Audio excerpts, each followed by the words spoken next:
Hello friend, শুভ বিবাহ। আগামী নতুন পর্বে যা ঘটবে তা দেখতে দর্শকের মনে জমেছে উত্তেজনা। শুরুতেই ঠাম্মি সুধাকে আশীর্বাদ করে বলে সে যেন তেজ আর তরির সঙ্গে একসাথে আরতি করে। এই দৃশ্য দেখে ইশিকার ভীষণ রাগ হয়। তার মনে হয় সুধা তার জায়গা দখল করে নিয়েছে। অন্যদিকে সার্থকও ছদ্মবেশে মন্দিরে ঢুকে নিজের প্ল্যান চালাচ্ছে। এদিকে তেজ বুঝতে পারে সুধা ও তরিকে দেওয়া উপহারের পেছনে আসলে সার্থকের হাত আছে। এতে তেজের মন খারাপ হয়ে যায় আর সুধার সঙ্গে ভুল বোঝাবুঝি তৈরি হয়। তেজ মনে করে সার্থক আসলে তাকে টার্গেট করছে। সুধা বোঝানোর চেষ্টা করে যে সার্থকের উদ্দেশ্য শুধু ভুল বোঝাবুঝি তৈরি নয়, বরং আরও বড় বিপদ ঘটানো।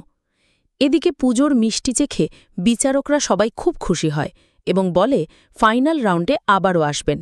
কিন্তু এর মাঝেই ঝুম্পার প্রবেশে নতুন সমস্যা তৈরি হয়। সমুদ্র তাকে চিনে ফেললেও ঝুম্পাস জোর দিয়ে বলে যে সে এই বাড়ির ছোট বউ। এই দাবি শুনে সবার মাথায় নতুন প্রশ্ন জাগে। শেষ দিকে দেখা যায় সার্থক ব্রাহ্মণের ছদ্মবেশে প্রদীপ সাজাচ্ছে আর মনে মনে বলছে আজকের এই আলোই হবে তেজ আর সুধার জীবনের অন্ধকারের শুরু।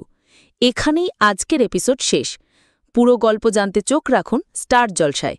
ভিডিওটা ভালো লাগলে লাইক, শেয়ার আর সাবস্ক্রাইব করতে ভুলবেন না।